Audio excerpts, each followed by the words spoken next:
this out of the New York Times. 3 students killed and several critically injured in Michigan high school shooting. You guys, it's happening again. This shit never fucking ends, dude.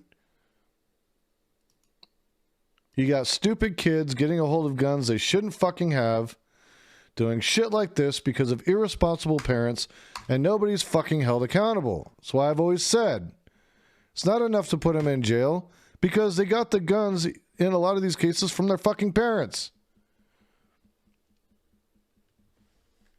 What the fuck? I don't know the whole story with this, so we're going to read it together, but Jesus Christ. More shootings, more problems. For fuck's sake. A 15-year-old sophomore was taken into custody with a semi-automatic handgun that was bought by his father 4 days before the fucking shooting. Dad, put your fucking gun up, you fucking moron. Students at Oxford High School in suburban Detroit rushed for cover and barricaded classroom doors with chairs when they heard the first gunshots on Tuesday afternoon. Within 5 minutes, the authorities said a 15-year-old sophomore at the school had shot 11 people, killing 3 of his fellow students and leaving others with critical injuries. The authorities identified the dead as Hannah St. Juliana, 14, Madison Baldwin, 17, and Tate Meyer, 16, who died in a sheriff's squad car while on the way to a hospital. The injured students ranged from age 14 to 17, officials said, including 3 who were in critical condition and another who was in serious condition. The only adult who was shot, a 47-year-old teacher, had been discharged from a hospital. I was just kind of sitting there shaking, said Dale Schmalberg, 16, who said he was in calculus class when his teacher heard a gunshot and locked down the classroom. I didn't really know how to respond. The rampage at Oxford High School, north of Detroit in Oakland County, was the deadliest shooting on school property this year, according to Education Week, which tracks such shootings and has reported 28 of them in 2021. Students described frantically hiding in classrooms and fleeing from the school after long minutes of terror. Shaken parents rushed to a local grocery store to reunite with their children. Officials across the country issued statements of sadness and frustration as area residents announced a vigil and prepared for funerals. It's devastating, said Tim Thorne, the Oxford Community School superintendent. The authorities received the first of more than 100 911 calls about the shooting at 12:51 p.m. on Tuesday. Michael McCabe, the Oakland County Undersheriff, said. Officials said the gunman fired 15 to 20 shots with a semi-automatic handgun before being apprehended. On Tuesday evening, a suspect, a male student at the school whom officials did not identify, was being held at a juvenile jail while the authorities served a search warrant at his family's house in the village of Oxford, Michigan. Undersheriff McCabe said the suspect, who had been in class earlier Tuesday, gave up without any problems. When the boy's parents went to a sheriff's substation, they declined to let investigators question their child. The authorities said that they did not believe that the student had planned the shooting with anyone else and that they were still investigating whether it was a random or targeted shooting. The county sheriff, Michael Bouchard, said that a 9mm Sig Sauer handgun used in the shooting had been bought 4 days earlier by the suspect's father. Sheriff Bouchard said the gunman was still armed with 7 bullets in the gun when he was arrested by deputies in a school hallway. Sheriff Bouchard said investigators had been told the gunman pretended to be an officer in order to access barricaded classrooms. In a statement, Governor Gretchen Whitmer described gun violence as a public health crisis, adding no one should be afraid to go to school, work, a house of worship, or even their own home. This is a time for us to come together and help children feel safe at school. President Biden, speaking at an event in Minnesota, said, "My heart goes out to the families enduring the unimaginable grief of losing a loved one," adding that a whole community has been in a state of shock right now. The shooting brought outpourings of sympathy from Michigan politicians.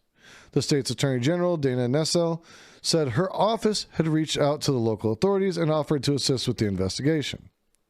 We must act to properly address gun violence in our schools and the ongoing threat of another unconscionable tragedy if we continue to only offer thoughts and prayers, Ms. Nessel said. Our kids deserve better. Alyssa Slotkin, who represents Oxford Charter Township in Congress, said she was traveling back to the state. We must continue to pray and hope for the additional students and teacher who have been injured and for the students who are in shock right now, Ms. Slotkin said on Twitter. They will somehow have to make sense of one of their peers doing this to them. Under Sheriff McCabe said the school was blanketed with security cameras and had repeatedly worked with law enforcement to hold active shooter drills. A sheriff's deputy and security guards were assigned to the building, and students described frequent lockdown drills. The undersheriff said one of the deputies who helped take the suspect into custody was assigned to patrol the high school full time. The school made sure that we knew where to go, who to call, and how to act, said Eva Grondin, a 15-year-old sophomore who attended active shooter training several weeks ago and who fled from a hallway to a parking lot on Tuesday when she heard gunfire. If we didn't have this training, I don't know what would have happened, right? The undersheriff said the school did everything right. Everybody remained in place, he said. They barricaded themselves.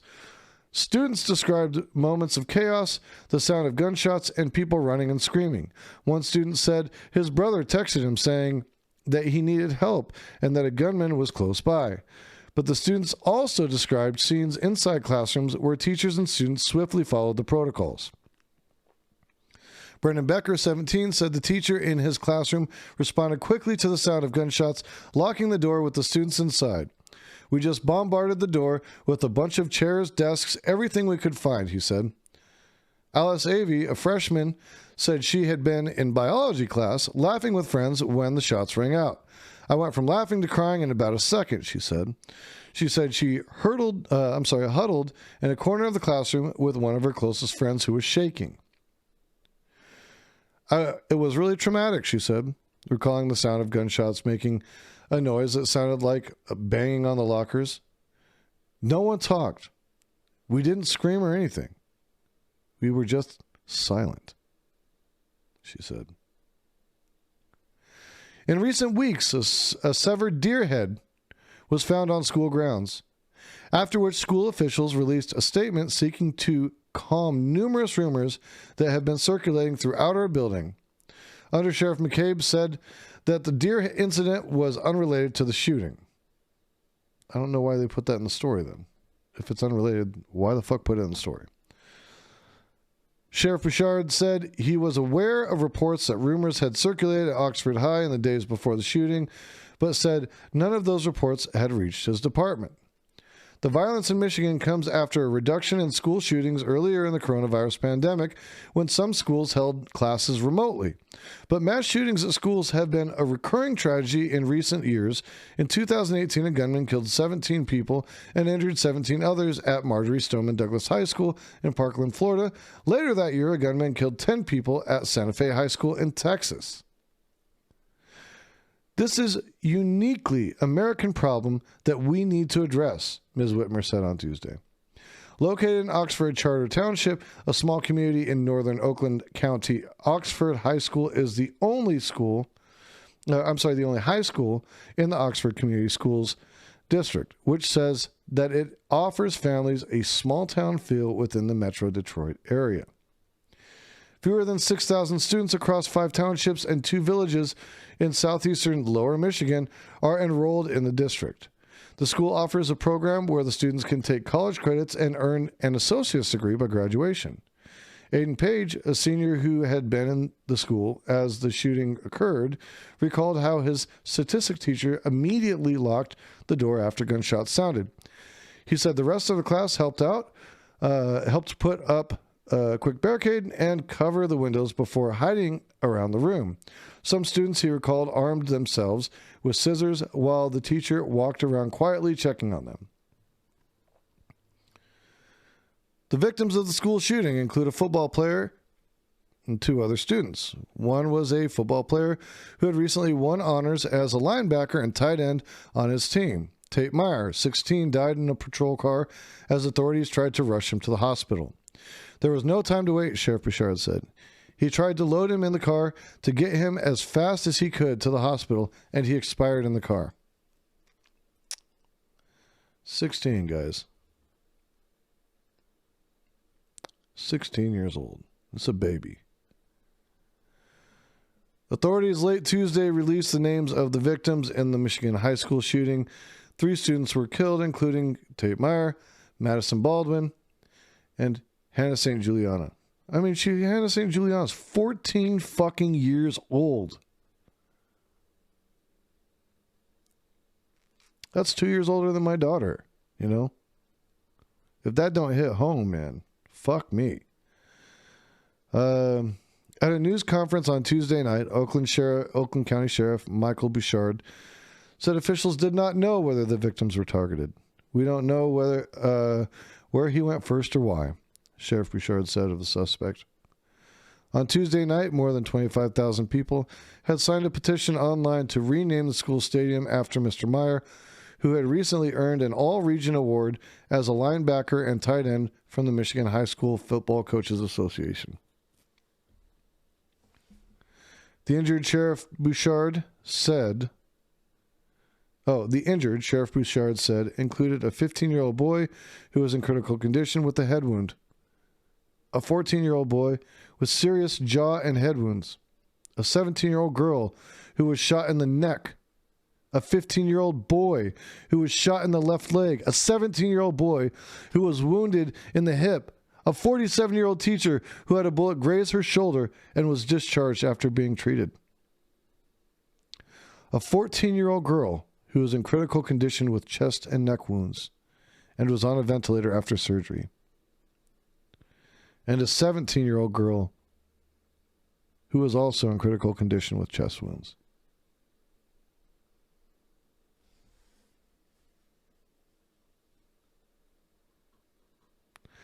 It's looking very tough for this young girl, Sheriff Bouchard said, of the 14-year-old on a ventilator. Wow.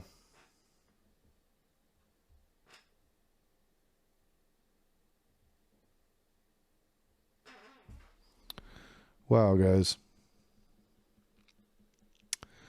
The semi-automatic gun used in the shooting at a Michigan high school was purchased by the suspect's father on November 26, 4 days before Tuesday's shooting. Officials were not releasing the name of the suspect because he had not been charged as an adult. The boy's parents were not allowing him to talk to police. The firearm was a 9mm Sig Sauer pistol, and it had 7 remaining rounds loaded in the gun when the suspect was arrested, Oakland County Sheriff Michael Bouchard said at a news conference on Tuesday night. The sheriff said the gun had 15-round magazines. Law enforcement officials found 2, but believed the father bought 3.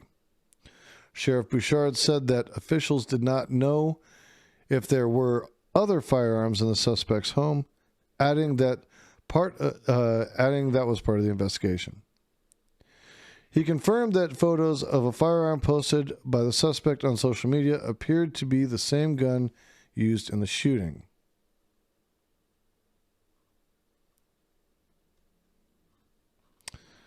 You know, they're just kind of going back and summarizing a lot of the stuff, but so I'm not going to go through the rest of it. It's fucking ridiculously long. What I will say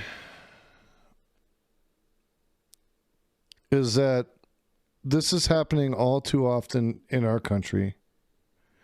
It's becoming all too frequent. We can attribute this to negligent parents. We can attribute this to bad gun policy. We can attribute this to a horrible, broken mental health system in our country. And I don't think that there is one that is the problem. I think it's collectively a problem of culture. And I don't think any of this changes until we change our culture. It's not strictly about the gun, but you know what? I firmly believe if you own a gun, you should have to have insurance for that gun. And if somebody kills somebody with your gun, then your insurance should have to pay that family. Simple as that. I think parents need to be held accountable for these shootings just as much as the students who commit the shootings.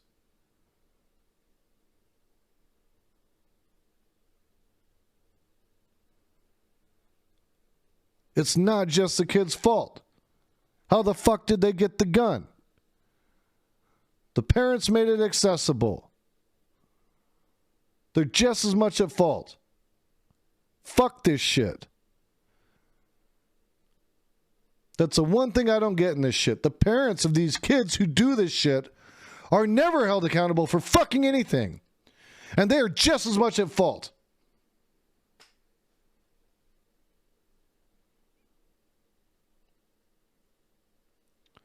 Yeah, and Sen, you're right. You can attribute this to our radicalizing internet as well. Absolutely. Absolutely.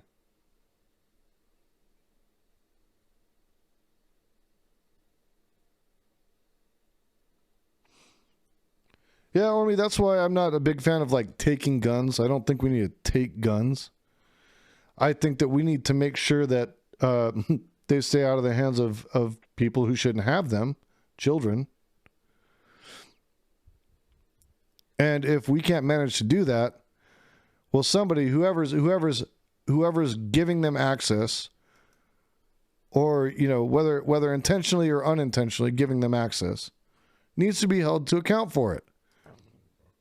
I'm sick of the fucking parents getting off all the time.